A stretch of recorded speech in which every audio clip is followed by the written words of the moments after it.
ایسے فرعون یا نمرود ایک شخص حاکمیت کا مدعی تھا، گویا کہ اس کے سر پر ٹنوں نجاست کا کوئی ٹوکرا رکھا ہوا تھا۔ اب وہ عوامی حاکمیت ہو گئی، وہی نجاست تولا تولا ماشا ماشا ہر انسان کو دو تقسیم کر دی گئی، تو نجاست رہے گی، چاہے وہ ٹنوں کے حساب سے کسی ایک شخص کے سر پر رکھی ہو اور چاہے وہ تولا تولا اور ماشا ماشا تمام انسانوں کو بانٹ دی جائے۔ انسانی حاکمیت کفر ہے، انسانی حاکمیت شرک ہے۔ توحید کا تقاضا کیا ہے؟ اللہ کی حاکمیت۔ جب حاکمیت اللہ کے لیے ہو گئی تو انسانوں کے لیے کیا رہ گیا؟ خلافت۔ الحمدللہ وکفا والصلاة والسلام علی عبادہ الذین اصطفیٰ، خصوصاً علی افضلہم وخاتم النبیین محمد الامین وعلی آلہ وصحبہ اجمعین۔ اما بعد فقد قال اللہ تبارک کرنا شروع کر دے، غلط نمائندگی کر رہی ہے اپنے طرز عمل سے، اپنے عمل سے، اپنے روش سے، اپنے رویے سے، تو بقیہ کافروں سے، منکروں سے بڑھ کر مجرم ہے اور قابل سزا ہے۔ اس لیے کہ یہ مس ریپرزنٹیشن ہے، بلکہ آج میں اس سے بڑھ کر ایک لفظ استعمال کر رہا ہوں۔ ایک ایسی مسلمان امت جو مدعی ہو اللہ اور اس کے رسول اور اس کی کتاب اور شریعت کو ماننے کی اور عمل برعکس کر رہی ہو، وہ حجاب بن جاتی ہے بین الخالق والمخلوق، اس لیے کہ دنیا تو ان کو دیکھتی ہے، ان کے حوالے سے دین کو سمجھتی ہے، تو گویا کہ دین سے ریپل کرنے والے، دین سے متنفر کرنے والے وہ مسلمان ہوتے ہیں جو اپنے طرز عمل میں دین کے برعکس روش اختیار کر رہے ہیں۔ اس قاعدے اور قانون کو اچھی طرح سمجھ لینا چاہیے۔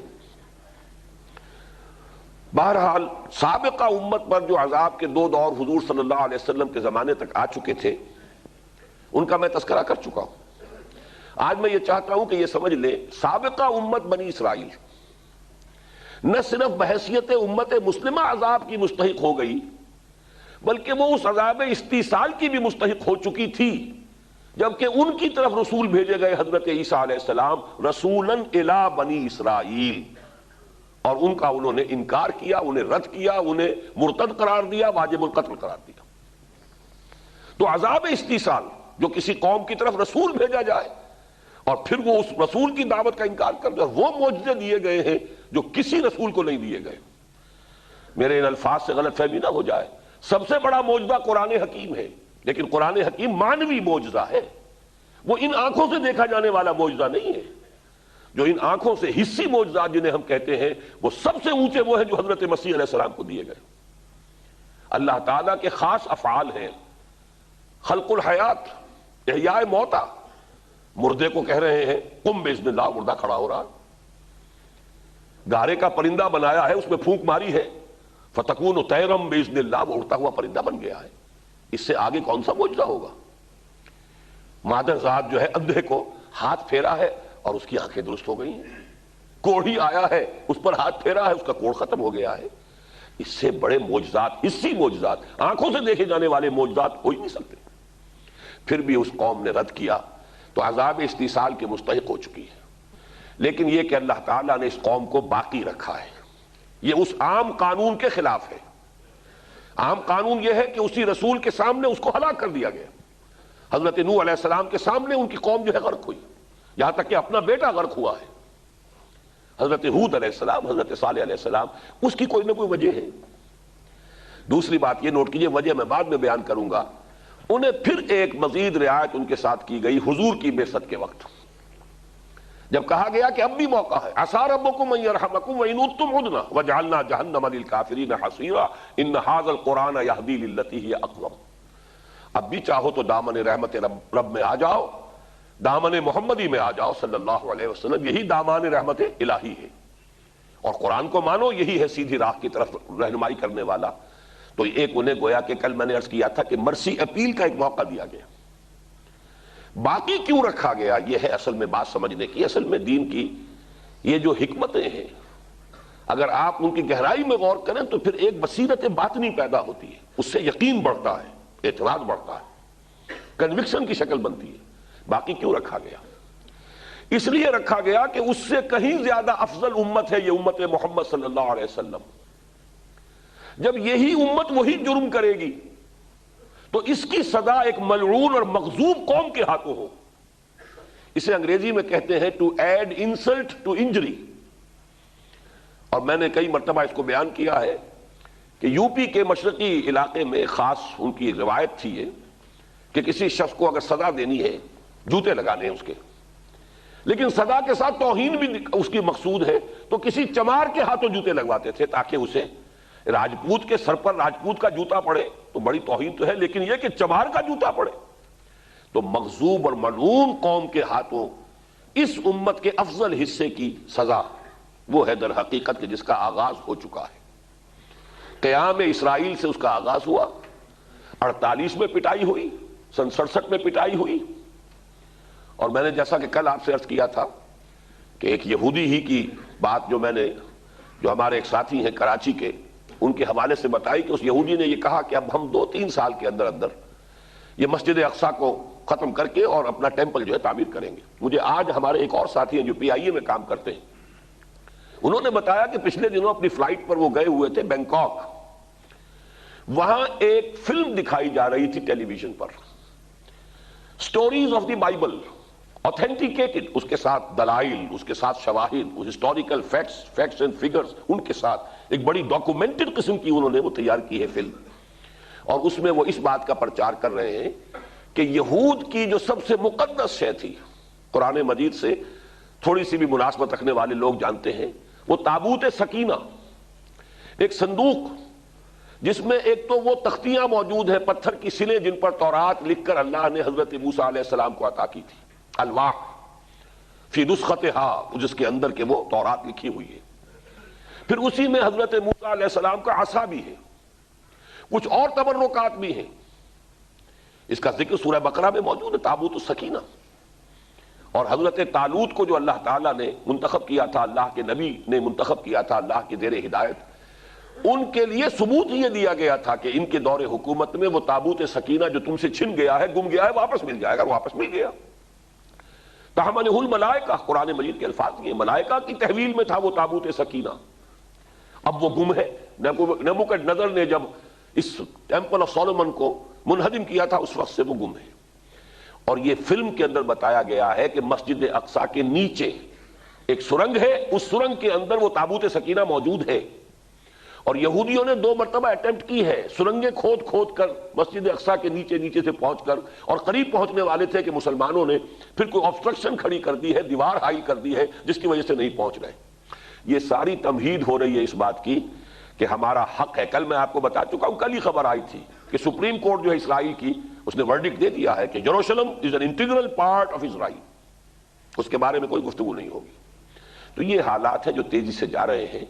تو بہرحال اس کو اچھی طرح سمجھ لیجئے کہ ان واقعات کا در حقیقت یہ جو بھی احادیث میں آیا ہے، یہ پیشن گوئیاں، یہ خبریں، اب تو صورتحال بالکل سامنے نظر آ رہی ہے۔ مجھے تو ان حضرات کی محرومی پر واقعہ یہ ہے کہ انتہائی تاسف ہوتا ہے کہ جو اب بھی ان احادیث سے استغنا کر رہے ہیں، اب بھی ان کو ماننے سے انکار کر رہے ہیں۔ حقائق اس طرح سامنے آ چکے ہو کفلق الصبح، یہ لفظ ایک حدیث میں آیا ہے کہ جو حضور نے فرمایا کہ رؤیائے صادقہ، آغاز میں جب حضور پر وحی شروع ہونے والی تھی تو پہلے جو اول ما بدأ بہ، جو وحی کا آغاز ہوا رؤیائے صادقہ کی شکل میں ہوا ہے کہ جو خواب آپ دیکھتے تھے اب چند دنوں بعد یا اگلے دن بعین ہی وہ واقعہ ظہور پذیر ہو جاتا تھا، کفلق الصبح، بالکل ایسے جیسے صبح جو ہے نمودار ہوتی ہے، صبح طلوع ہوتی ہے، فجر طلوع ہوتی ہے، اسی طریقے سے یہ تو حالات و واقعات اب اس طریقے سے اپنے آپ کو ایکسفولیٹ کر رہے ہیں، کھلتا جا رہا ہے معاملہ کہ اب یہ حالات زیادہ دور نہیں ہے۔ بہرحال آخری انجام جو ہونا ہے وہ سمجھ لیجئے کہ یہود کا استیصال، وہ سزا جو ڈیفرڈ تھی، مؤخر تھی، اور اسی لیے میں ان باتوں کو بھی اصل میں قرآن مجید اور حکمت قرآنی کی بنیاد پر مانتا ہوں۔ مجھے تو احادیث در حقیقت اس کی تائید کرتے ہوئے نظر آتی ہیں، مجھے تو اس پر اتنا انشراح صدر ہے، اس قدر کنوکشن ہے۔ نزول مسیح کی احادیث متواترہ ہیں، جو شخص ان کو قبول کرنے سے انکار کرتا ہے وہ پھر کسی حدیث کا ماننے والا نہیں، چاہے وہ مان لے کسی حدیث کو، لیکن اس کے پاس ماننے کا جواز نہیں ہے۔ اتنی متواتر احادیث صحیح ہیں ان کی، اگر ان کو رد کر رہا ہے تو پھر کسی اور حدیث کو کس بنیاد پر قبول کر رہا ہے؟ حدیث کا تو مسئلہ اصل میں ہے ہی سند کا، سند کی بنیاد پر وہ بات قبول کی جاتی ہے۔ تو جو چوٹی کی سندیں ہو سکتی ہیں وہ نزول مسیح کی ہیں، اور میرے نزدیک وہ فلسفہ قرآن میں اس طور سے فٹ ہے کہ اصل میں چونکہ وہ پورا معاملہ حضرت مسیح یہود کی طرف بھیجے گئے، یہود نے ان کو رد کیا، انہوں نے سولی پر چڑھانے کی کوشش کی، اللہ نے انہیں زندہ آسمان پر اٹھا لیا۔ اب جب آخری مرحلہ آئے گا وہی مسیح جو ان کی طرف رسول بنا کر بھیجے گئے تھے علیہ الصلوۃ والسلام بذات ہی شریف وہ خود تشریف لائیں گے اور انہی کے ہاتھوں یہود کا استحصال ہوگا. اور حالات حاضرہ کے اعتبار سے مجھے اس کی ایسے تائید ملتی ہے, مجھے تو تینوں طرف سے تائید مل رہی ہے. قرآن کا فلسفہ, قرآن کا فکر, قرآن کی حکمت, احادیث کی پیشن گوئیاں, احادیث کی صراحتیں, اور یہ کہ عقل اور منطق بتا رہی ہے. آپ کے خیال میں یہودیوں کا کون خاتمہ کر سکتا ہے؟ آج اسرائیل کے پاس کتنے ایٹم بم ہیں؟ پورے مسلم ورلڈ کے پاس ابھی ایک بھی نہیں ہے. کچھ شک ہو گیا ہے دنیا کو, شاید پاکستان کے پاس ہے, لیکن یہ کہ وہ اسلامک بم, ابھی امریکہ سے سینیٹرز آئے تھے اور کہہ کر گئے ہمیں بڑا خوف ہے اسلامک بم کا. کسی مسلمان ملک کے پاس جو ہے وہ ایٹم بم نہیں آنا چاہیے. اسرائیل کے پاس ڈھیر لگے ہوئے ایٹم بمز کے, کون مقابلہ کرے گا اس کا؟ اس کو ختم کرنے کے لیے تو وہی معجزے, آخری درجے کے معجزے جو حضرت مسیح علیہ السلام کے تھے, وہی ختم کر سکتے ہیں اس کو. اسی لیے یہاں تک الفاظ آتے ہیں, آج آپ جانتے ہیں لیزر بیم بہت بہت مہلک شے ہے, لیکن حضرت مسیح کی نگاہوں کے بارے میں حدیث میں الفاظ ہیں کہ جہاں تک ان کی نگاہ جائے گی یہودی پگھلتے چلے جائیں گے. الفاظ موجود. اگر کوئی یہودی پتھر کے پیچھے چھپے گا وہ بھی پکارے گا اے روح اللہ, یہ میرے پیچھے ایک یہودی چھپا ہوا ہے. یہ اللہ کا عذاب ہے جو آنا ہے. جیسے سابقہ امتیں جن کی طرف رسول بھیجے گئے انہیں آخر نسیہ منسیہ کیا کہ نہیں کیا, اسی طریقے سے میں تو عقل و منطق, روایت حدیث اور حکمت قرآنی تینوں کے اعتبار سے ان واقعات کے بارے میں پورا یقین اور اذعان رکھتا ہوں. بحمد اللہ و بفضلہ, یہ اللہ کا فضل و کرم ہے, میں اسی کا شکر ادا کرتے ہوئے یہ بات عرض کر رہا ہوں. بہرحال یہ گریٹر اسرائیل ایک دفعہ تو قائم ہو جائے گا, احادیث میں خبر ہے. ہم نے ایک مضمون شائع کیا تھا 8 قسطوں میں ندا میں, ندائے خلافت سے پہلے یہ ندا ابھی کہلاتا تھا, اس زمانے کی بات ہے, 8 قسطوں میں آیا تھا. بہرحال کوشش ہم کریں گے اسے کتابی شکل میں بھی لے آئیں. عید الفطر جو اس سال آئی تھی اس موقع پر تو ہم نے اس کے کچھ یکجا نسخے شائع کیے تھے, بہت سے لوگوں کو مل بھی گئے تھے, ان میں یہ تمام واقعات موجود ہیں. گریٹر اسرائیل بنے گا, لیکن پھر وہی ان کا گریٹر گریو یارڈ بنے گا. اب اس کو بھی دیکھیے کس طرح عقل و منطق اس کا ساتھ دے رہی ہے. ڈایاسپورا جو ہے ان کا شروع ہوا سن 70 عیسوی سے. ڈایاسپورا انتشار کا دور ہے, یہ پوری دنیا میں پھیل گئے, جس کے جہاں سینگ سمائے چلا گیا, ایشیا میں, تمام یورپ میں, ہر جگہ جہاں بھی کہیں پناہ مل گئی, جہاں کے لوگ دھوکہ کھا گئے وہاں جا کے انہوں نے اپنے اڈے بنا لیے, جم گئے. اب پوری قوم کو ہلاک کرنے کے لیے یا تو وہ عذاب آئے جو پوری دنیا پر آئے, یا یہ کہ ان سب کو کہیں پر گھسیٹ کر ایک جگہ جمع کیا جائے. 2 ہی راستے ہو سکتے ہیں نا. جیسے آپ کو معلوم ہے اگر کینسر کسی انسان کے جسم میں پھیل گیا ہے, تمام اعضاء جو ہے متاثر ہو گئے, تو اب کیسے اس کو آپریٹ کریں گے آپ؟ تن ہما داغ داغ شد پمبا کجا کجا نہ, ہم کون کون سے عضو پر آپریشن کریں گے؟ اسی طریقے سے سمجھیے کہ جب یہودی پوری دنیا میں منتشر ہو گئے تو اب یا تو عذاب استحصال آئے پوری دنیا پر تب ختم ہوں گے, اور یا یہ ہے کہ ان کو کھینچ کر ایک مرکز پر لے آیا جائے. یہ ہے کام جو اسرائیل کے ذریعے سے اب بظاہر ان کی فتح ہو رہی ہے, بظاہر وہ جیت رہے ہیں, ان کے ہاتھوں عرب پٹ رہے ہیں, توہین ہو رہی ہے, تذلیل ہو رہی ہے مسلمانوں کی, لیکن جو مشیت ایزدی ہے وہ کیا کر رہی ہے کہ اس تمام کوڑے کو جھاڑو دے کر ایک جگہ جمع کر رہی ہے تاکہ دیاسلائی دکھائی جا سکے. اور یہ قرآن مجید میں موجود ہے. پہلے رکوع میں وہ 4 انوار کا ذکر ہے, اور آخری رکوع میں فرمایا فَإِذَا جَاءَ وَعْدُ الْآخِرَةِ جِئْنَا بِكُمْ لَفِيفًا. جب وہ آخرت والے وعدے کا وقت آئے گا تو ہم تمہیں سب کو لپیٹ کر لے آئیں گے. کہاں کہاں سے, روس سے نکلے چلے آ رہے ہیں, وہاں سے آ گئے ہیں, سوڈان سے آ گئے ہیں, افریقن کنٹری سے آ گئے, انڈیا سے چلے گئے ہیں, یہ تمام یہودی. اور ظاہر بات ہے کہ پوری دنیا کے یہودی موجودہ اسرائیل میں تو نہیں سما سکتے, وہ تو اتنی چھوٹی سی جگہ ہے. گریٹر اسرائیل بنے نا اگر, تو پوری دنیا کا یہودی کیسے آ جائے گا؟ یہ اب دیکھیے, ایک طرف مشیت ایزدی, ایک طرف مسلمانوں کو ان کے ہاتھوں سزا دلا رہی ہے, دوسری طرف ان کی آخری تباہی کا بندوبست کر رہی ہے کہ پوری دنیا سے یہودیوں کو سمیٹ کر جیسے جھاڑو دے کر کوڑا جمع کیا جاتا ہے ایک جگہ پر جمع کر لیا جائے, تاکہ وہ گریٹر اسرائیل ان کا گریٹر گریو یارڈ بن جائے. آخری ان کا قبرستان جو ہے وہ بننا ہے انشاءاللہ العزیز, اور اس میں ہرگز کسی شک و شبے کی گنجائش نہیں. چند باتیں اور کہنا چاہتا ہوں. احادیث سے جو استغنا آج کل ہو گیا ہے مسلمانوں کو، خصوصاً جدید تعلیم یافتہ لوگوں کو، چونکہ میں دیکھ رہا ہوں بہت سے نوجوان ہیں، اللہ کا شکر ہے، اور بہت سے چہرے مجھے بالکل نئے نظر آ رہے ہیں جن کو ان سے پہلے میں نے کبھی نہیں دیکھا، تو اس موقع سے فائدہ اٹھانا چاہتا ہوں۔ یہ اصل میں فتنہ جو ہے، انکار حدیث کا فتنہ اور یہ قادیانیت کا فتنہ، ان دونوں نے واقعہ یہ ہے کہ تعلیم یافتہ لوگوں کی حدیث سے جو رغبت اور جو شغف ہونا چاہیے تھا اس کو بہت کم کر دیا ہے، اور یہ وہ اعتزال جدید ہے، ریشنلزم۔ اس کے حوالے سے ایک خاص بات، جب یہ میرے مضامین نوائے وقت میں چھپ رہے تھے تو امریکہ سے ایک خط آیا بہت لمبا چوڑا کہ کیا آپ پیشن گوئیاں کی باتیں کر رہے ہیں، پیشن گوئیاں بیان کر رہے ہیں، اس کا تو مطلب یہ ہے کہ بس مسلمان ہاتھ پاؤں توڑ کر بیٹھ رہے ہیں، بس پیشن گوئیوں کے ظہور کا انتظار کریں۔ بعد میں جب ان سے خط و کتابت ہوئی تو کھلی یہ بات کہ وہ کچھ قادیانی ہی تھے اپنے، پہلے انہوں نے چھپایا، بعد میں ظاہر ہو گیا، لیکن میں نے انہیں جواب دیا تھا، وہ بھی میری کتاب میں چھپ گیا ہے۔ میں نے یہ عرض کیا کہ پیشن گوئیاں صرف حدیث میں تو نہیں ہے، پیشن گوئیاں تو قرآن میں بھی تھیں۔ پوری سورہ روم جو ہے قرآن مجید میں، اس کی ابتدائی آیات الف لام میم غلبت الروم فی ادنی الارض وهم من بعد غلبهم سیغلبون فی بضع سنین للہ الامر من قبل ومن بعد ویومئذ یفرح المؤمنون بنصر اللہ ینصر من یشاء وهو العزیز الرحیم۔ یہ پیشن گوئی نہیں تھی کیا کہ اگرچہ اس وقت رومی قریب کی سرزمین میں مغلوب ہو گئے ہیں لیکن چند سالوں کے اندر اندر وہ دوبارہ غالب آ جائیں گے؟ پیشن گوئی تھی، 9 سال کے بعد پوری ہوئی ہے، اللہ کی مدد سے آئیں گے، اور اس دن اہل ایمان بھی خوشیاں منا رہے ہوں گے۔ اس قدر عظیم یہ پیشن گوئی تھی۔ ٹھیک 9 سال کے بعد ایک طرف ہرقل نے دوبارہ فتح کیا ہے یروشلم اور ایرانیوں کو شکست فاش دی ہے، دوسری طرف بدر میں مسلمانوں کو فتح عظیم اور یوم فرقان اللہ نے عطا فرمایا ہے، اور یہ 9 سال بعد وہ پیشن گوئی حرف بحرف پوری ہو گئی۔ لیکن کیا اس کا مطلب یہ تھا کہ مسلمان ہاتھ پاؤں توڑ کر بیٹھ جائے؟ محنت تو حضور نے کی، صحابہ نے کی، جاں فشانی کی، جد و جہد کی، صحابہ نے مارے کھائیں مکے کے اندر، پھر ہجرت کی ہے، گھر بار چھوڑ کر، اہل و عیال کو بھیڑیوں کے رحم و کرم پر چھوڑ کر وہ مدینے آئے ہیں۔ پھر 313 میدان میں لا کر محمد الرسول اللہ صلی اللہ علیہ وسلم نے اپنے جگر کے ٹکڑے، اپنی 15 برس کی کمائی لا کے میدان میں ڈالی ہے۔ تو محنت سے ہوا جو کچھ ہوا، اب بھی جو کچھ ہوگا ہوگا محنت سے، کوشش سے، جد و جہد سے، لیکن صرف یہ کہ جیسے قرآن نے ایک پیشن گوئی کی تھی ایسے ہی پیشن گوئیاں محمد الرسول اللہ صلی اللہ علیہ وسلم نے فرمائی ہے، لیکن پیشن گوئیوں کا یہ مطلب کبھی بھی نہیں ہوتا۔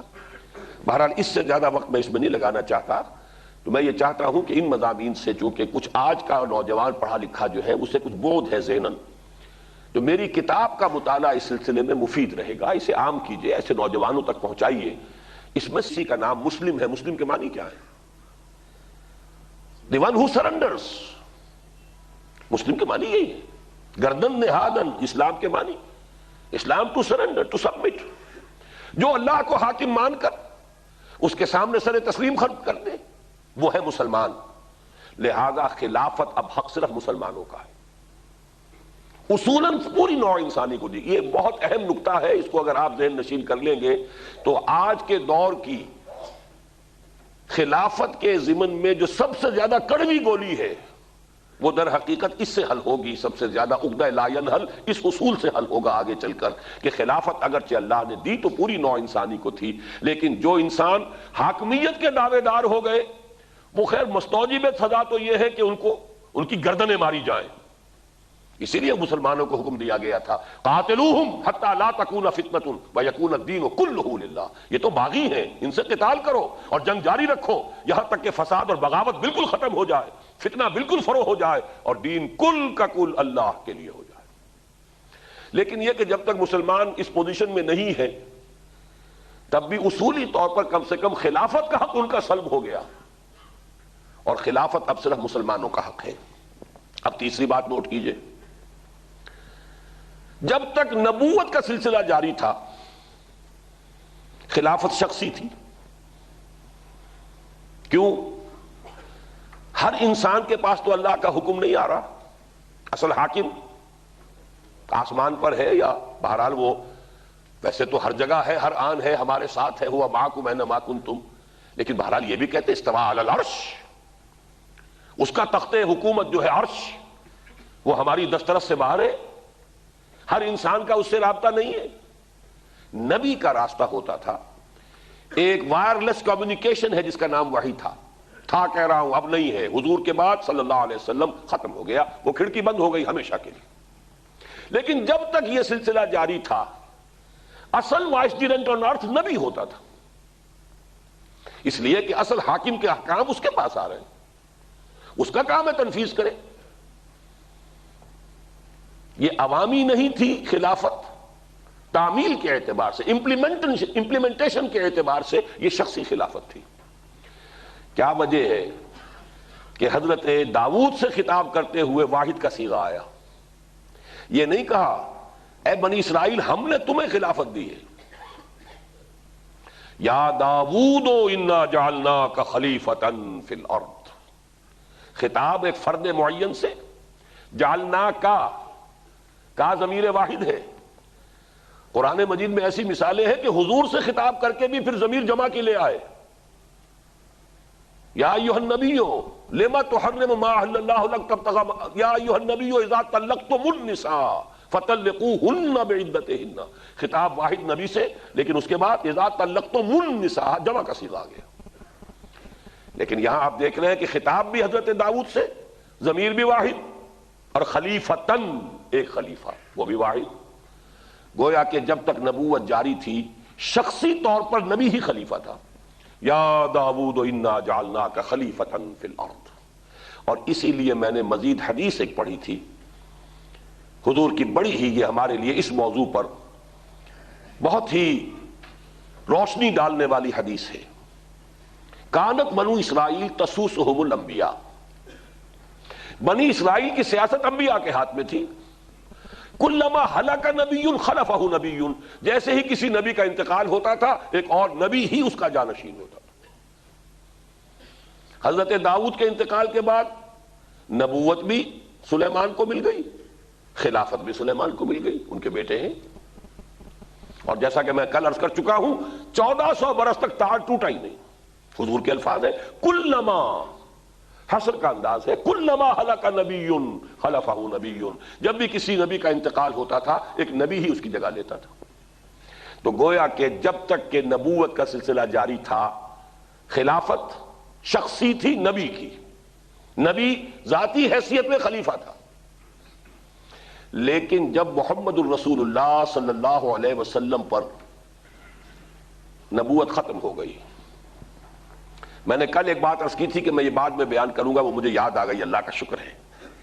میں نے یہ عرض کیا تھا کہ حضور کے زمانے میں بھی اصل میں خلافت تھی کہ جو قائم تھی، ہم کہتے نہیں اسے خلافت۔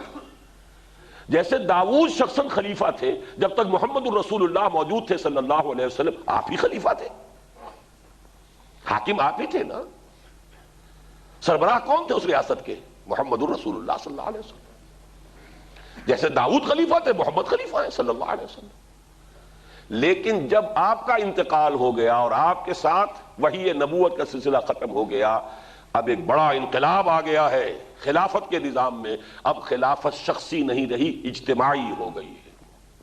یہی وجہ ہے، اس آیت پر غور کیجئے، ابھی تو ہم کل والی آیت ہی پر غور کر رہے ہیں، وعد اللہ الذین آمنوا منکم وعملوا الصالحات لیستخلفنہم، یہ جمع کی ضمیر آ گئی۔ اللہ کا وعدہ ہے مسلمانوں، تم میں سے جو لوگ ایمان اور عمل صالح کا حق ادا کر دیں گے انہیں خلافت عطا کریں گے زمین میں۔ یہ خلافت اب ختم نبوت کے بعد شخصی اور انفرادی کی بجائے اجتماعی بن چکی ہے۔ اب اس کے ساتھ ساتھ ذرا حاکمیت کا بھی جائزہ لے لیجئے۔ یہ معاملہ ہے سوشل ایوولوشن، جس کا کل میں نے تذکرہ کیا تھا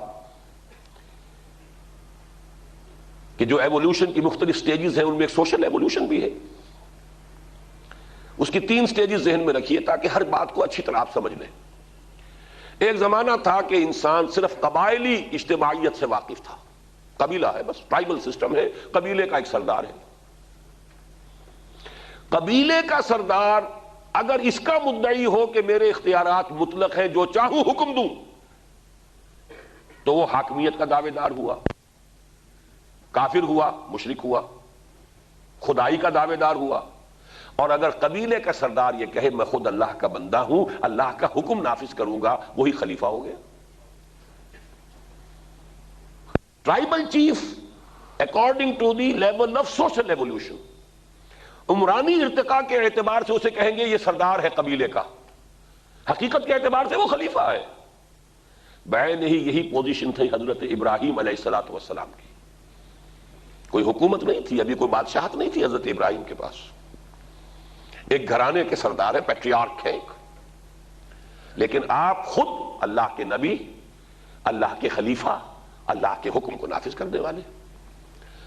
اگلی سٹیج آئی جب بڑی بڑی مملکتیں قائم ہو گئیں، سلطنتیں عظیم. ان سلطنتوں کے زمانے میں اب ملوکیت کا دور آ گیا. ملوک بھی اب دو قسم کے ہیں. ایک وہ فرعون ہے جو دعوے دار ہے کہ میرا اختیار مطلق ہے، جو چاہوں کروں.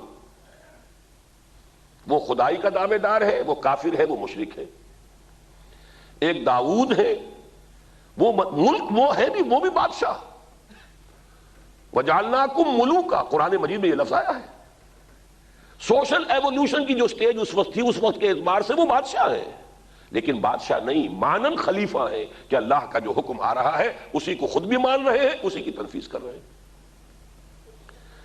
سوشل ایوولوشن کی لاسٹ سٹیج یہ ہوئی ہے کہ عوامی حاکمیت کا دور آ گیا.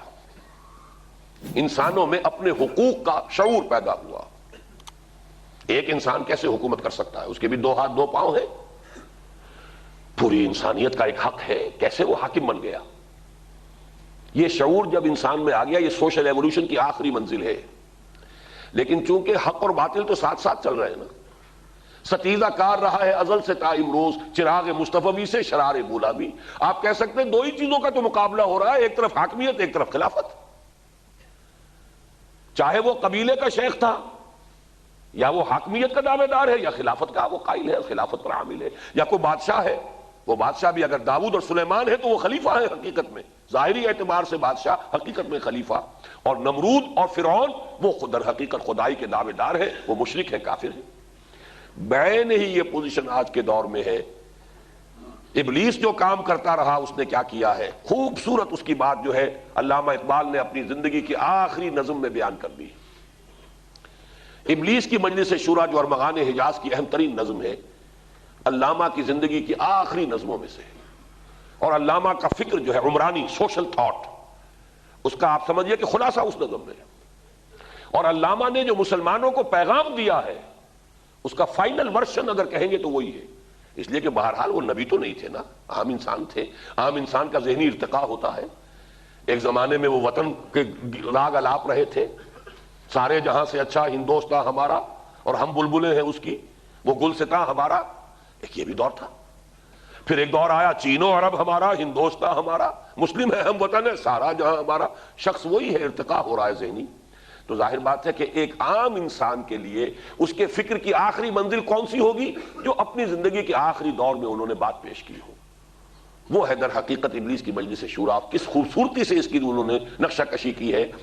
ابلیس کا ایک مشیر کہتا ہے کہ یہ جمہوریت کا دور آ گیا، ہمیں تو بڑا اندیشہ ہے. ہماری شیطنت جو ہے اس کو چیلنج کرنے کے لیے انسان جاگ گیا ہے، ہوش میں آ گیا. دوسرا مشیر کہتا ہے تمہیں خامخواہ کی کوئی تشویش ہو گئی ہے، یہ جمہوریت تو کچھ بھی ہمارے لیے کوئی اندیشہ نہیں، کوئی خطرہ نہیں. ہم نے خود شاہی کو پہنایا ہے جمہوری لباس، جب ذرا آدم ہوا ہے خود شناس و خود نگر.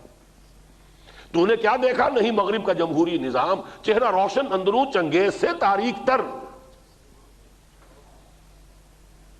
یہ اشعار میں نے پچھلے جمعے جو میرا مضمون چھپا ہے جنگ میں نے کوٹ کیے.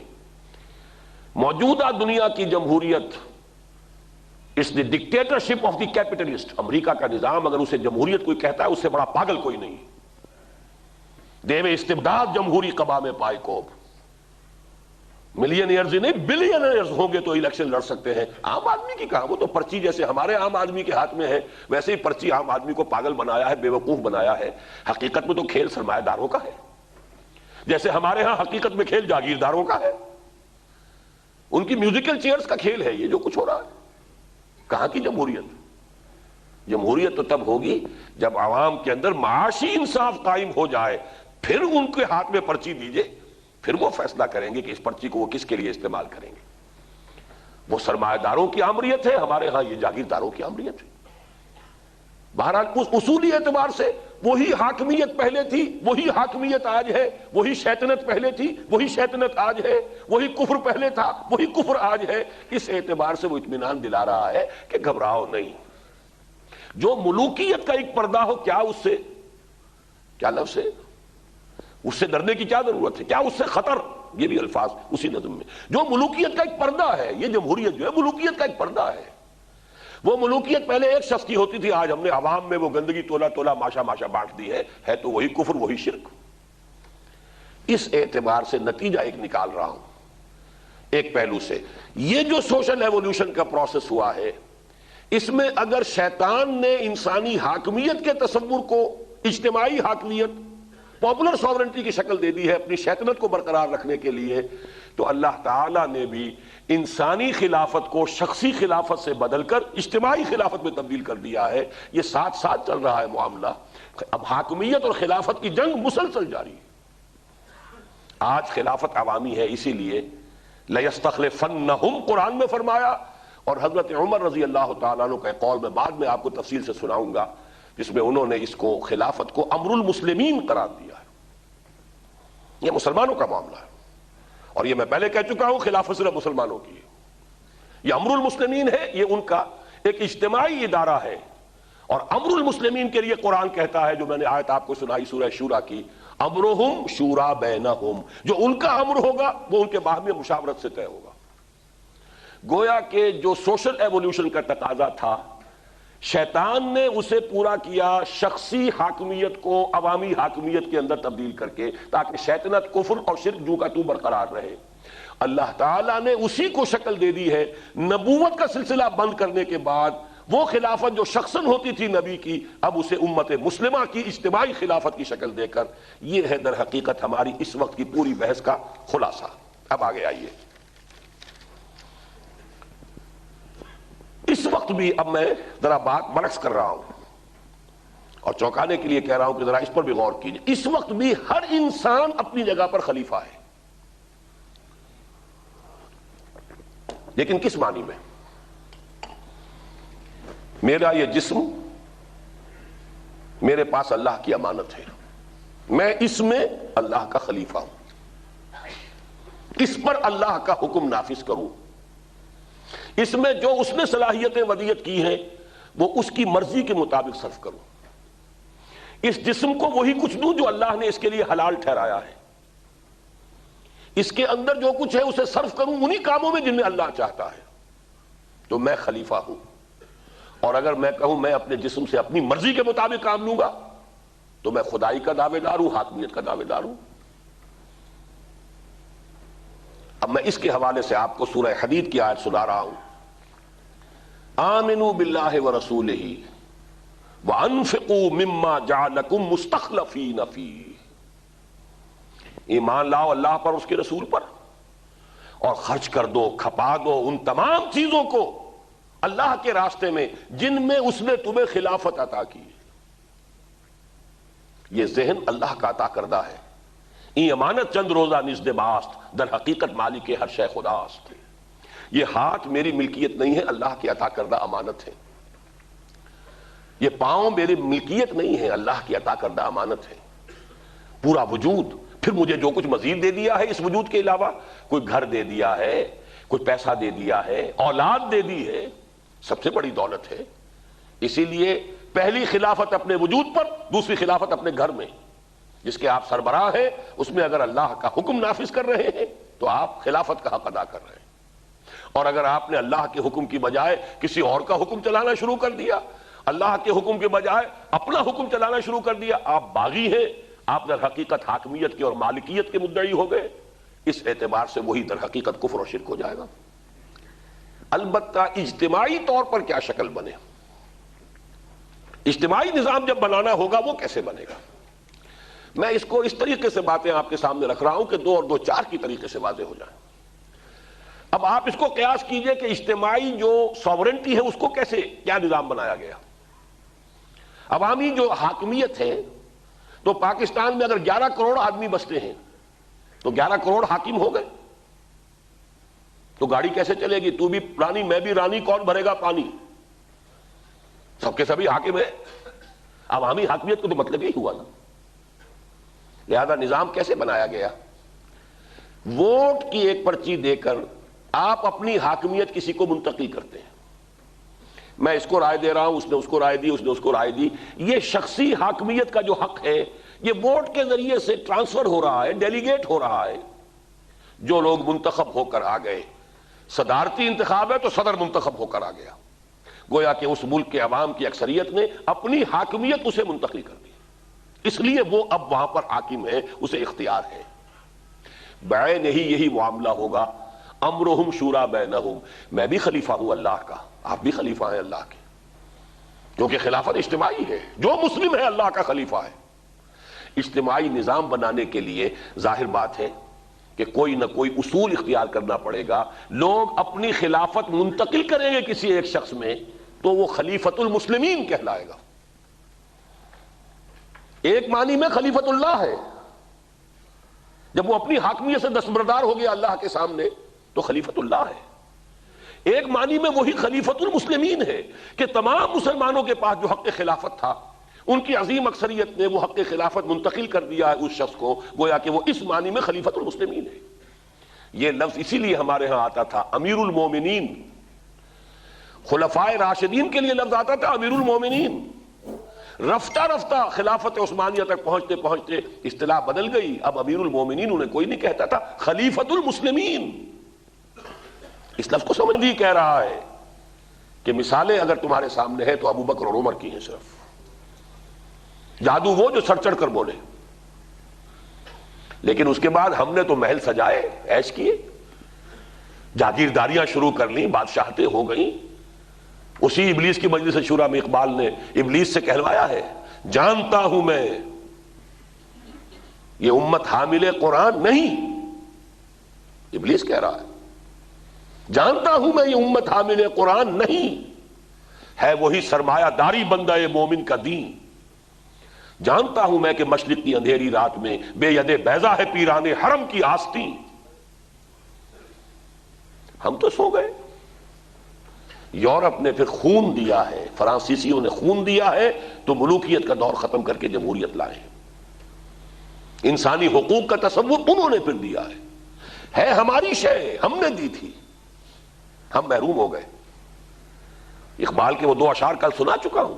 جو خیر خوبی نظر آ رہی ہے وہ نوع انسانی کو حضور ہی کی عطا ہے. ہر کجا بینی جہان رنگ و بو، کہ از خاکش میں روید آرزو، یا ز نور مصطفیٰ اورا بہاست، یا ہنوز اندر تلاش مصطفیٰ است. لیکن ہم تو پھر سو گئے تھے. اس کے بعد اسے دوبارہ باز یافت اس کی جو کی ہے وہ مغرب نے کی. We are indebted to them. ہمیں ان کا احسان ماننا چاہیے. اس سے آگے کی بات کر رہا ہوں، سٹیٹ کرافٹ جو ہے پوری مشینری انہوں نے ایجاد کی ہے. یہ اصول کے ریاست کے 3 آرگنز ہیں، مقننہ اور انتظامیہ اور عدلیہ. یہ تو انہوں نے بنائے ہیں، ہمارے ہاں تو نہیں تھے. اس حوالے سے سٹیٹ کرافٹ کی بھی اگر ہم نے ان چیزوں کی نفی کر دی، اگر ان کو ہم نے اسلام کے اصولوں کے ساتھ ملا کر اگر اختیار نہ کیا تو نقصان کس کا ہوگا؟ ان کا تو نہیں، ہمارا ہوگا. آج کے دور میں اصولاً سمجھ لیجئے، اصول ریاست کے وہاں سے لینے ہوں گے. سٹیٹ کرافٹ میں البتہ ہمیں یہ دیکھنا ہوگا جو شے اسلام کے ساتھ کمپیٹیبل نہیں ہے. سائنس اینڈ ٹیکنالوجی کی بات یہ ہے کہ 100% کمپیٹیبل ہے، اس کی ہر شے صحیح ہے. سٹیٹ کرافٹ ہو، انسٹیٹیوشنز ہو، ادارے ہو، ان میں دیکھنا پڑے گا جو شے اسلام کے ساتھ مطابقت نہیں رکھتی، جو کمپیٹیبل نہیں ہے، سازگاری نہیں کر سکتی، چھوڑ دیجئے. لیکن جو شے اس کے ساتھ کمپیٹیبل ہے، سازگاری اختیار کر سکتی ہے، وہ تو ہماری متاع ہے، وہ ہمیں لے کر شامل کرنی ہے. خذ ما صفا دع ما قدر. یوں سمجھئے اقبال کے اس شعر کے مطابق خوش طرح باشد مسلمانش کنی. یہ جو کافرانہ نظام سٹیٹ کرافٹ جو ہے کافرانہ بنا دیا شیطان نے اسے، اسی کو ہمیں اسلامائز کرنا ہے، اسی کو مسلمان بنانا ہے. خوش طرح باشد مسلمان اشکنی، کشتہ شمشیر قرآن اشکنی. اب آئیے ریاست اور اس کے دستوری خاکے کی طرف. چونکہ ان موضوعات پر اس سے پہلے میں اسلام کا نظام سیاسی، اسلام کا نظام معاشی، اسلام کا نظام سماجی، اس جگہ پر بھی پورا ایک دن مکمل 2 گھنٹے کا لیکچر دے چکا ہوں. اس کے آڈیوز بھی ہیں، ویڈیوز بھی ہیں. اس مرتبہ میں ان فلسفیانہ بحثوں کو میں نے زیادہ وقت دیا ہے. اصولی بحثیں وہ ذہن میں جم جائیں، 2 اور 2 4 صغرا کبرا جڑ جائے تو باقی ہر شے کھلتی چلی جائے گی. جو کنفیوژن ہے ذہنوں کے اندر وہ ختم ہو جائے گا. اس لیے میں اب جو بات کہہ رہا ہوں نہایت سادہ فارمولہ،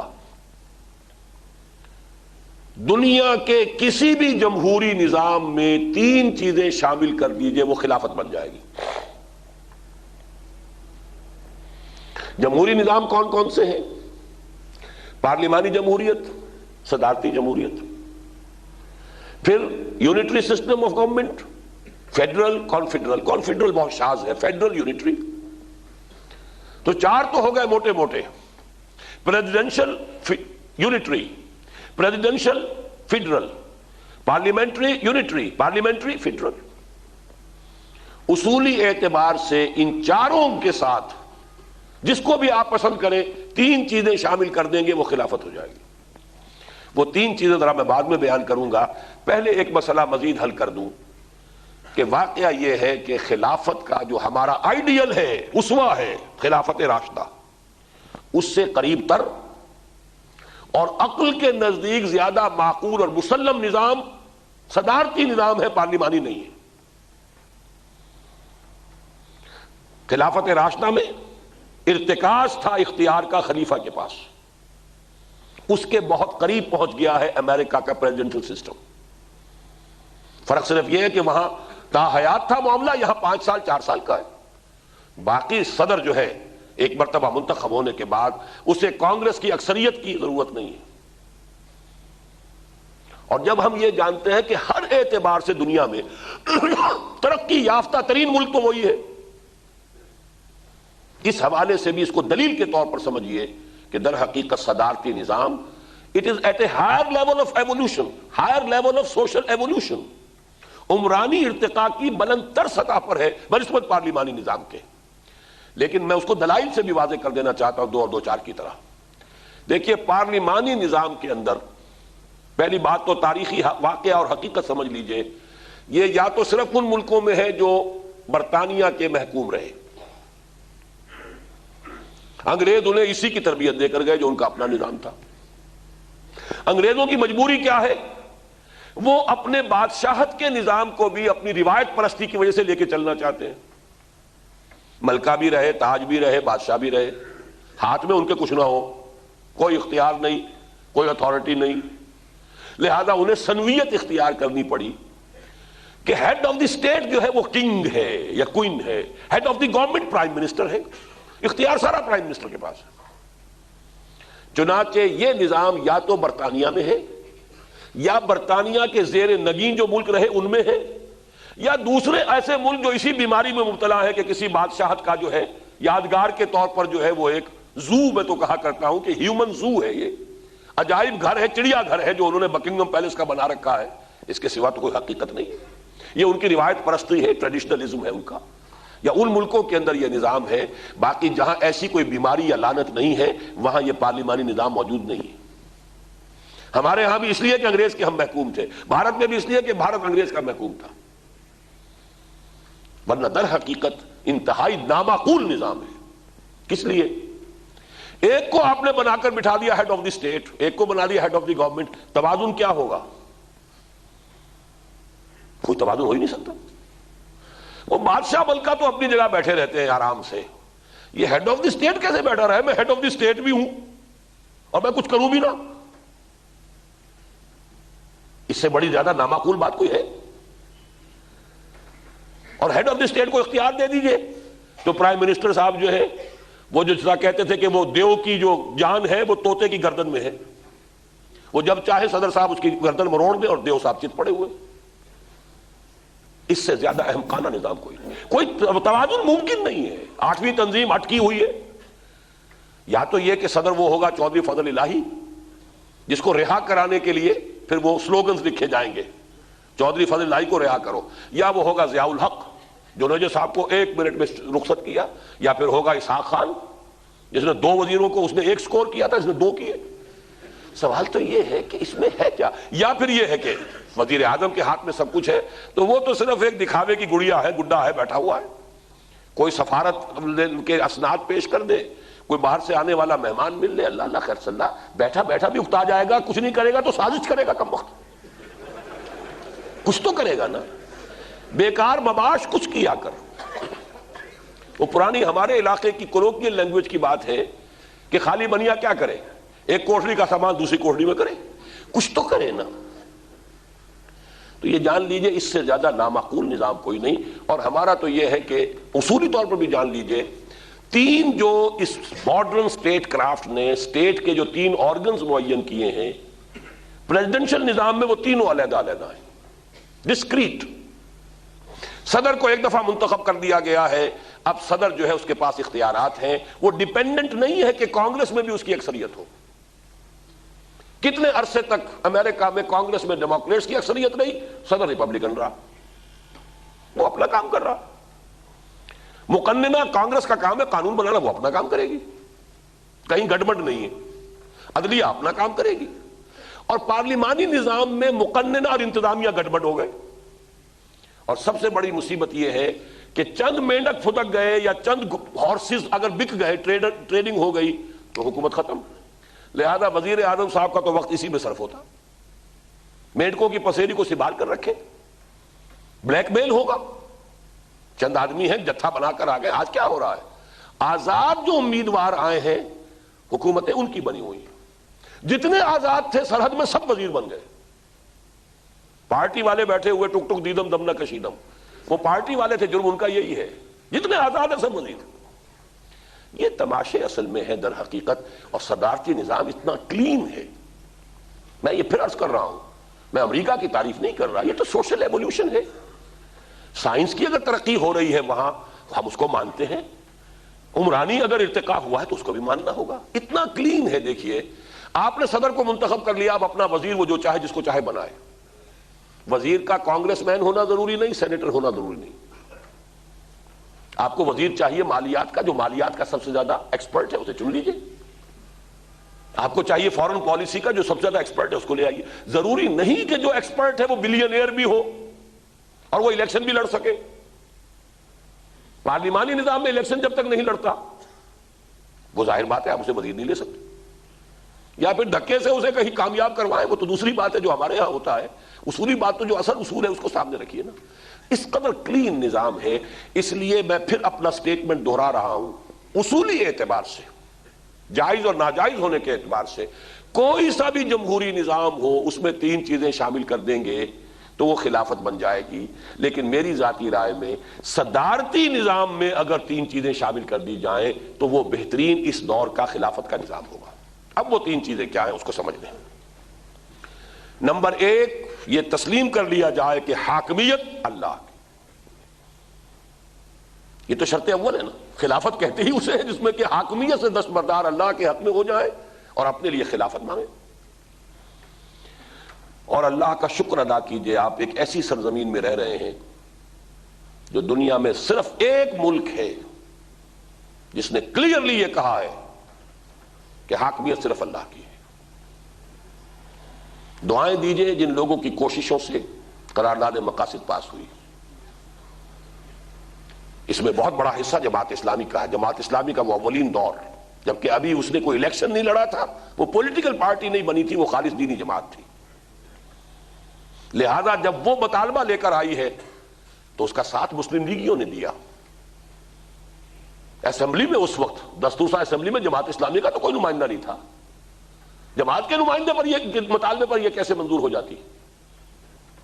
لیکن یہ کہ مسلم لیگی تھے، مخلص تھے، ان میں ایسے بھی تھے جو خالص ملحد تھے، چنانچہ وہ لوگ موجود ہیں، ریکارڈ پر ہے، جنہوں نے کہا تھا کہ آج جب کہ یہ قرارداد پاس ہو رہی ہے ہمارے شرم سر سے جھکے جا رہے ہیں اور ہم آج مہذب دنیا کے ساتھ آنکھیں چار کرنے کے قابل نہیں رہے۔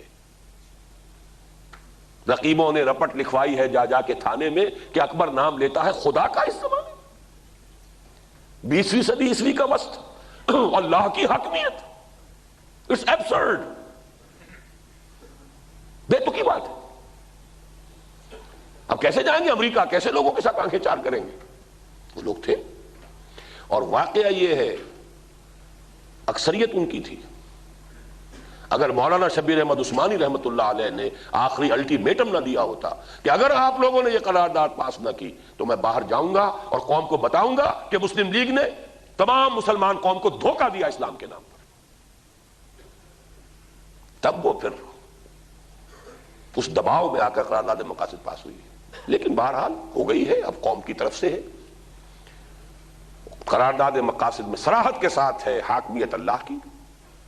ہمارے پاس جو بھی اختیارات ہیں وہ ہمارے ذاتی نہیں ہے، ڈیلیگیٹڈ ہیں، اس سے سیکریٹ ٹرسٹ، مقدس امانت ہے۔ دیکھیے وہی شعر جو میں نے آپ کو سنایا تھا شیخ سعدی رحمت اللہ علیہ کا، این امانت چند روزہ نزد ماست در حقیقت مالک ہر شے خداست۔ اور یہ اختیارات انہی حدود کے اندر اندر استعمال ہوں گے جو اصل حاکم نے معین کر دیے۔ اٹ از ایگزیکٹلی کیلیفیٹ، یہی تو خلافت ہے۔ خلافت کہتے کسے؟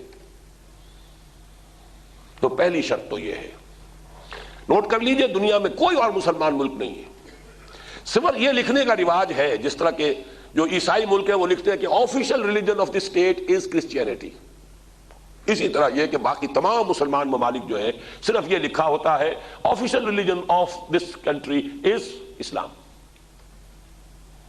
ہمارے ہاں یہ بھی موجود ہے، حالانکہ اس کی ضرورت ہی نہیں، قرارداد مقاصد کے بعد ان الفاظ کی ضرورت یہ بھی موجود ہے ابھی تک، لیکن یہ کہ حقیقت میں قرارداد مقاصد نے ہمارے ہاں وہ شرط پوری کر دی ہے، اور میں اسے معجزات میں سے سمجھتا ہوں۔ میں ان کو کاؤنٹ کرتا ہوں ان چیزوں میں کہ جس کی بنا پر میرا یقین ہے کہ یہاں سے کچھ ہونا ہے، ورنہ یہ کہ اتنی بڑی بات 20ویں صدی کے وسط میں ہونی ممکن نہیں تھی۔ آئیے نمبر 2 بات کیا ہے،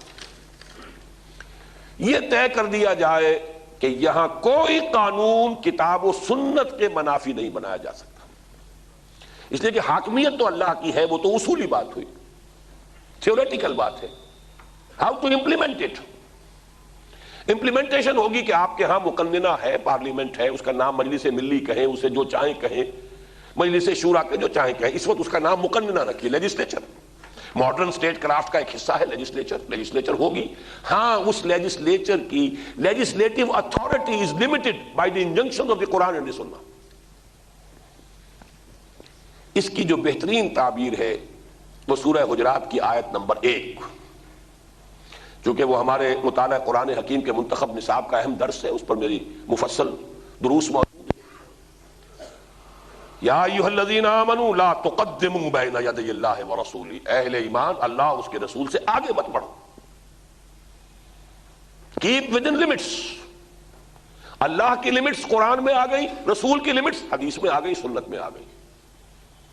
اللہ کا قائم مقام قرآن ہے، رسول کا قائم مقام اس کی سنت ہے، لہذا قرآن اور سنت کی ٹوٹل بالادستی وداؤٹ اینی ایکسیپشن، اگر اس میں سے ایک چیز بھی نکال لی تو وہ معاملہ ختم ہو گیا، پھر تو وہ دفعہ لگ جائے گی آیت نمبر 85 سورہ بقرہ کی، افتؤمنون ببعض الکتاب وتکفرون ببعض فما جزاء من یفعل ذلک منکم الا خزی فی الحیاۃ الدنیا ویوم القیامۃ یردون الی اشد العذاب۔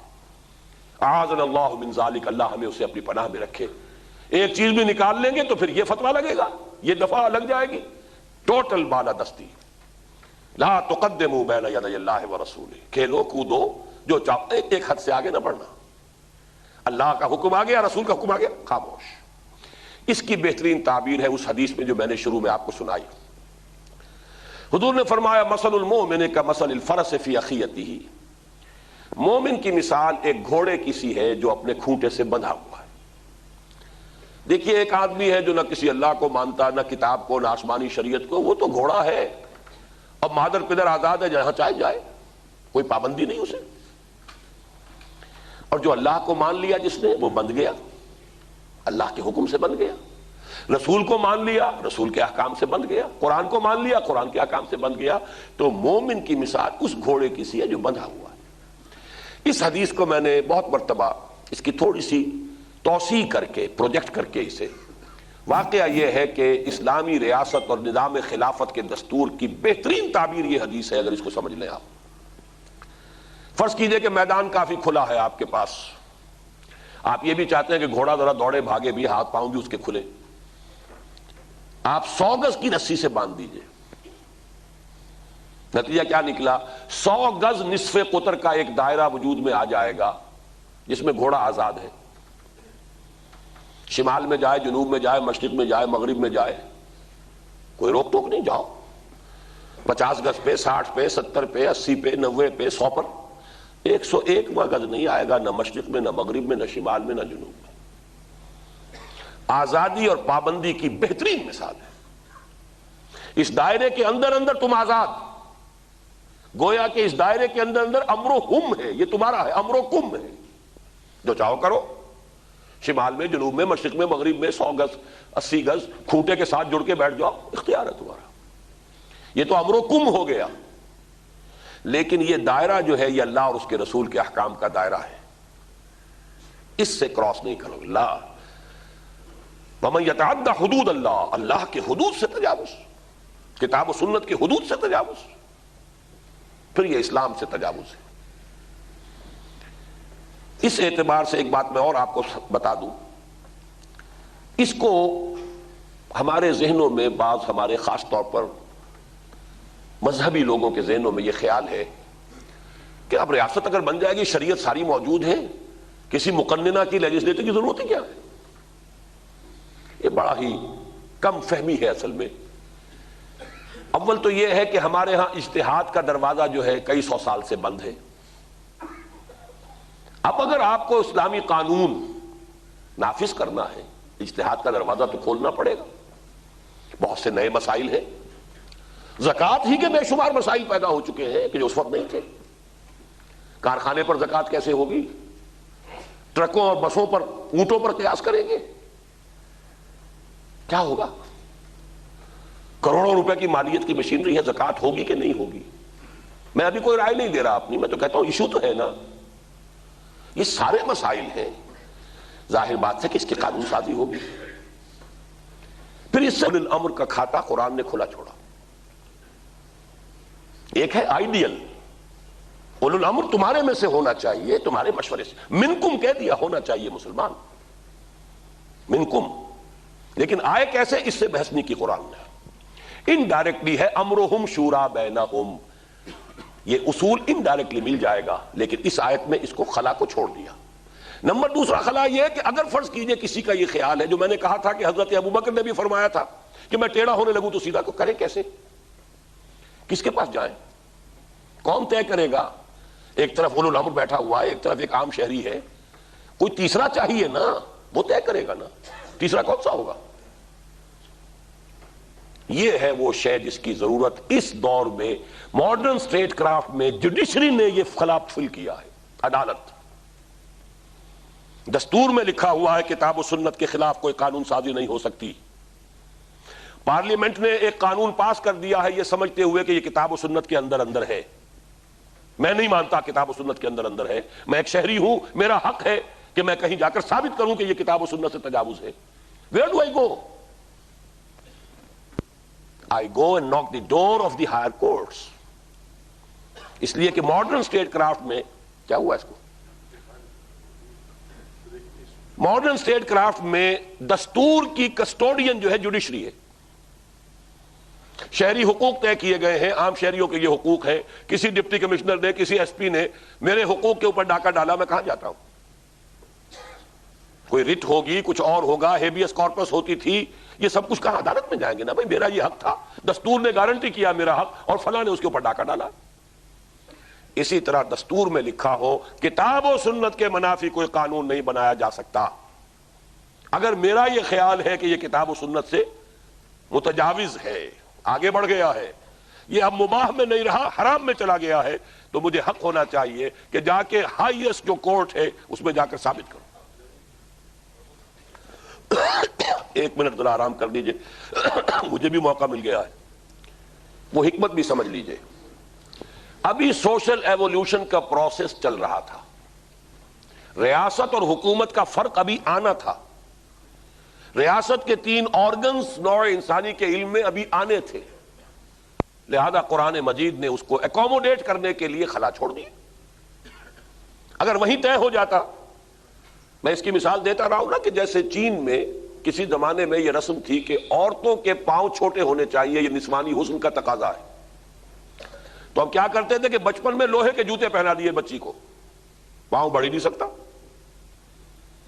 گویا کہ اگر اس وقت ریاست کا تفصیلی ڈھانچہ دے دیا گیا ہوتا آج سے 1300 برس قبل، تو وہ لوہے کا جوتا پہنا دیا گیا ہوتا، اس لیے کہ وہ تو اللہ اور اس کے رسول کی طرف سے آخری بات ہوتی، اس کو تو ہم چینج نہیں کر سکتے تھے۔ لہذا ربڑ کا جوتا پہنایا ہے کہ پاؤں بڑھے تو وہ ربڑ کا جوتا جو ہے وہ بھی بڑھتا چلا جائے، اور جو بھی ایوولوشن کا فروٹس ہیں، اس کے جو بھی ثمرات ہیں، اس کو اس نظام کے اندر انکارپوریٹ کیا جا سکے۔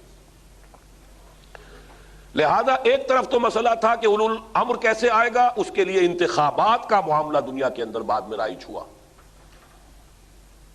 دوسری طرف طے کون کرے گا کتاب و سنت سے تجاوز ہو گیا یا نہیں، عدلیہ کا معاملہ ہے، یہ کام عدلیہ کا ہے۔ عدلیہ کی فضا ایسی ہوتی ہے، وہ کوئی جلسہ عام تو نہیں ہوتا، وہاں لوگ ہیں، ایکسپرٹ ہیں۔ ظاہر بات ہے کہ اب جو اسلامی ریاست میں عدلیہ بنے گی وہ شریعت کے ماہرین پر مشتمل ہوگی۔ آپ کے جو لا کالجز ہوں گے وہ کلیت الشریعہ ہوں گے، وہ کلا بھی ہوں گے شریعت کے ماہرین، اور جو جج بھی ہوں گے شریعت کے ماہرین۔ پھر وہاں دوسرے علماء کو جا کر آرگو کرنے کا پورا موقع ہے، دلائل دیں۔ لہذا وہ ٹھنڈی جگہ ہے طے کرنے کی کہ اس معاملے میں شریعت کا کوئی حکم جو ہے اس سے تجاوز تو نہیں ہو گیا۔ اگر تجاوز نہیں ہوا ہے تو چاہے مجھے پسند ہے یا ناپسند ہے، وہ مباح ہے، اور مباح کا حکم دینے کا پارلیمنٹ کو اختیار حاصل ہے، بات ختم ہوگی۔ سارا مسئلہ اتنا سمپل ہے، اتنا سادہ ہے۔ الیکشن کا معاملہ البتہ یہ ہے، اس الیکشن کے نظام کو ظاہر بات ہے کہ اسلامی ریاست میں بہت سی اس کے اوپر حدود اور قیود عائد کی جا سکتی ہیں، لیکن جو روح عصر کا تقاضا ہے وہ یہ کہ زیادہ سے زیادہ براڈ بیس ہونا چاہیے، زیادہ سے زیادہ لوگوں کی رائے کا اس میں عمل دخل ہونا چاہیے۔ اس حوالے سے بھی میں پھر خراج تحسین پیش کرتا ہوں امام اعظم امام ابو حنیفہ رحمۃ اللہ علیہ۔ فرمایا المسلم کفو لکل مسلم، قانونی اور دستوری حقوق کے اعتبار سے تمام مسلمان بالکل برابر ہیں۔ یہ نہیں ہے کہ ایک مسلمان متقی ہے تو اس کا قانونی حق زیادہ ہے، دستوری حق زیادہ ہے، اور ایک مسلمان فاسق ہے بہی معنی کہ نماز 5 وقتہ بھی صحیح نہیں پڑھتا تو اس کے حقوق کم ہیں، ایسا نہیں ہے۔ یہ بات ذرا مشکل سے سمجھ میں آتی ہے، لیکن میرے پاس ایک چابی ہے اس عقدے کو کھولنے کے لیے، گرا فوراً کھل جائے گی۔ دیکھیے قانون اور دستور کا معاملہ یہ ہے کہ ایک باپ کے 2 بیٹے ہیں، ایک تہجد گزار ہے نہایت متقی ہے، فرض کیجئے عالم بھی ہے بہت اونچا، دوسرا جاہل بھی ہے، اور وہ اس معنی میں فاسق بھی ہے کہ 5 وقتہ نماز بھی نہیں پڑھتا، پوری نہیں پڑھتا، گنڈے دار پڑھتا ہے۔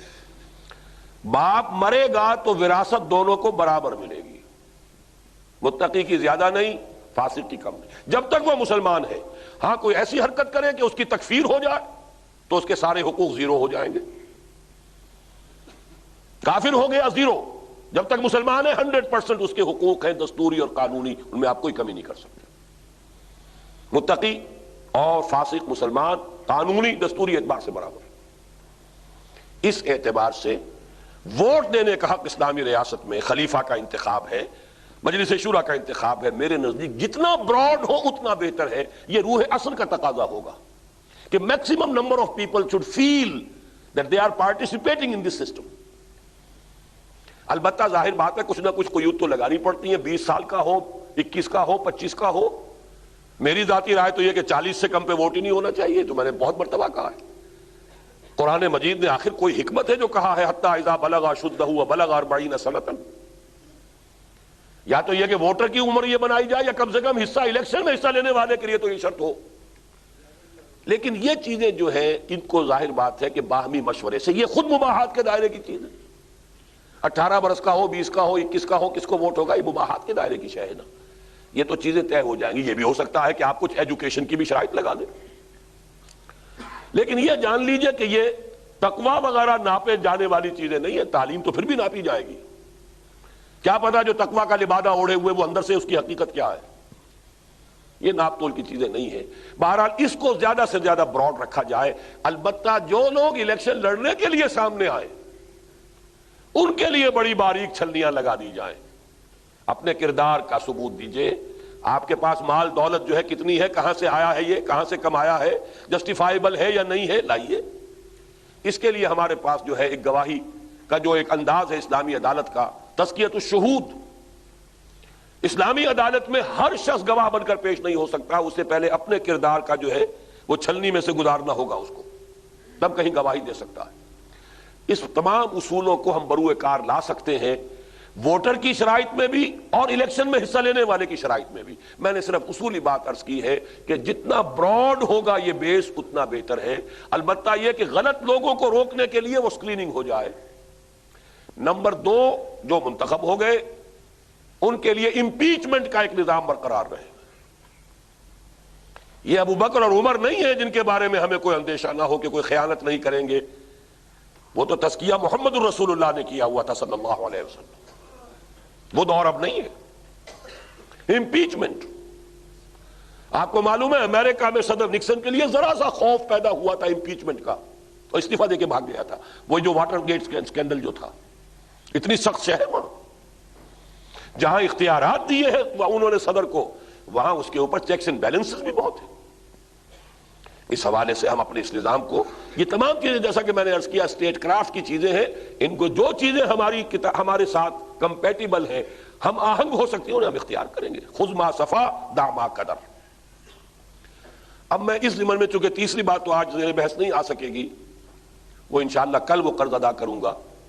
آخری بات عرض کر رہا ہوں، جیسے میں نے پہلی بات کے بارے میں عرض کیا تھا کہ اللہ کا شکر ادا کیجئے کہ قرارداد مقاصد یہاں پاس ہوئی، پہلی شرط پاکستان کے اندر پوری ہو چکی تھی۔ یہ دوسرا معاملہ جو ہے، اس کی جو تاریخ ہے وہ بہت ہی دردناک ہے۔ یہ دفعہ بھی پاکستان کے ہر دستور میں موجود رہی، no legislation will be done repugnant to the Quran and the Sunnah, بالکل صحیح، لا تقدموا بین یدی اللہ و رسولہ کا تقاضا دستوری اور لیگل لینگویج میں اس دفعہ سے پورا ہوتا ہے، no legislation will be done repugnant to the Quran and the Sunnah. لیکن ہوا کیا، اسے رکھا گیا صرف ڈائریکٹو پرنسپلز میں، اس کی بنا پر کسی کورٹ میں جا کر آپ کوئی دعویٰ دائر نہیں کر سکتے، بیکار، ان ایفیکٹو، غیر مؤثر۔ پہلی مرتبہ ہمارے ملک میں ضیاء الحق مرحوم نے اس ضمن میں قدم اٹھایا، پیش رفت کی۔ ان کی پہلی پیش رفت یہ تھی کہ قرارداد مقاصد کو دیباچے سے نکال کر، بلکہ دیباچے میں بھی ہے، اسے دستور کی ایک دفعہ بھی بنا دیا 2A۔ Now it's an integral part of the constitution, it's not only a preamble۔ لیکن اس میں کیا کیا اللہ کے بندے نے، بقیہ دستور میں جو چیزیں اس کے منافی تھی ان کو بھی باقی رکھا۔ لہذا ہمارے ہاں یہ تماشا ہوا ہے، ایک ہائی کورٹ نے دستور کی بنیاد پر، قرارداد مقاصد کی بنیاد پر ایک فیصلہ دے دیا، سپریم کورٹ نے اس فیصلے کو ریورس کر دیا کسی دوسری دفعہ کے حوالے سے، وہ بھی دستور میں موجود ہے۔ چاہیے یہ تھا کہ جب یہ دستور کی دفعہ بن گئی تھی تو اس کے منافی جہاں جہاں جو کچھ تھا اس کو وہاں سے کھرچ دیا جاتا، وہ نہیں ہوا۔ دوسرا کام یہ کیا، اس کے بارے میں عرض کر رہا ہوں، صحیح رخ پر کام کیا، لیکن ہاف ہارٹڈ نہیں، کوارٹر ہارٹڈ، بلکہ اس سے آگے کا لفظ مجھے معلوم نہیں، 8واں حصہ مشکل سے بنے گا۔ صحیح رخ یہ تھا کہ عدالت بنائی، اگر کسی شہری کا خیال ہے کہ کوئی قانون کتاب و سنت کے منافی ہے، جائے عدالت میں، یہ صحیح رخ پر ہے، اسی کو میں نے ایڈوکیٹ کیا، یہی صحیح طریقہ ہے، صحیح طریقہ ہے۔ لیکن اس میں وہ ہاف ہارٹڈ، کوارٹر ہارٹڈ کیا چیزیں ہیں ان کو نوٹ کر لیجئے۔ نمبر 1، اس کے لیے عدالت علیحدہ بنائی، حالانکہ یہ تو عدالت ہونی چاہیے ہماری جو بھی جوڈیشری ہے اس کی پورے نظام کے ساتھ۔ نمبر 2، اس عدالت کا درجہ گھٹیا رکھا، اس کے ججز کو ڈسمس بھی کیا جا سکتا ہے، وہ اس کا سٹیٹس نہیں۔ سب سے افسوسناک، اب وہ اللہ کے ہاں پہنچ چکے ہیں، تلک امۃ قد خلت لہا ما کسبت وَلَكُمْ مَا كَسَبْتُمْ، یا یہ کہ لہا ما کسبت وعلیہا ما اکتسبت۔ اللہ تعالیٰ معاف فرمائے۔ اس دفعہ کو حوالے کیا فیڈرل شریعت کورٹ کے، لیکن 2 ہتھکڑیاں ڈال دی فیڈرل کورٹ کے ہاتھ میں، 2 بیڑیاں پہنا دی ٹانگوں میں۔ دستور پاکستان تمہارے دائرے سے باہر، وہ شریعت سے ماورا، شریعت سے بالا تر، جوڈیشل لاز تمہارے دائرہ کار سے باہر، مالی قوانین تمہارے دائرے سے باہر، اور انا للہ و انا الیہ راجعون کہہ رہا ہوں آئلی قوانین بھی تمہارے دائرہ کار سے باہر، انا للہ و انا الیہ راجعون، ایکسرسائز ان فیوٹیلٹی۔ آئلی قوانین میں نے عرض کیا سب سے زیادہ تفصیلی قرآن مجید میں زیر بحث آئے، انگریز نے نہیں چھیڑا اپنے دور حکومت میں، بھارت کا مسلمان آج تک لڑ رہا ہے اور اپنے اس آئلی قوانین کو اس نے تحفظ دلوایا ہے۔ اور یہاں ایک مارشل لا ایڈمنسٹریٹر نے وہ قوانین نافذ کیے جو ایک منکر حدیث کے بنائے ہوئے ہیں، غلام احمد پرویز کے، اور 11 برس تک ضیاء الحق صاحب بھی انہی کو نافذ کرتے رہے، آج تک نافذ۔ البتہ یہ ضرور تھا کہ ایک ہتھ کڑی جو انہوں نے پہنائی تھی یا بیڑی، وہ ٹائمڈ تھی، 10 سال کے لیے تھی مائلی قوانین، وہ 10 سال جو گزرے وہ ہتھ کڑی کھل گئی تو فیڈرل شریعت کورٹ نے فیصلہ دے دیا ہے bank interest, commercial interest is also ربا۔ اور یہ اتنا بڑا فیصلہ ہوا ہے میرے نزدیک، جتنا بڑا اور جتنا معاملہ اہم ہے قرارداد مقاصد کا، میرے نزدیک اتنا ہی اہمیت کا معاملہ جو ہے یہ ہے فیڈرل شریعت کورٹ کا فیصلہ۔ لیکن آئی جے آئی کی حکومت اس کے خلاف، آئی جے آئی کی حکومت اسلام کے نام پر بنی، اسلام کے نام پر ووٹ لے کر اس کے خلاف اپیل میں چلی گئی، اپیل میں گئی تو اب سرد خانے میں پڑا ہوا ہے۔ بہرحال یہ ہے در حقیقت یہ گلہ جفائے وفا نما جو حرم کو اہل حرم سے ہے، جو میں بت کدے میں بیاں کروں تو کہے صنم بھی ہری ہری۔ السلام علیکم سامعین، آپ لوگ ڈاکٹر اسرار احمد صاحب کے اور بیانات سننا چاہتے ہیں تو ہمارے چینل کو سبسکرائب ضرور کرتے ہیں۔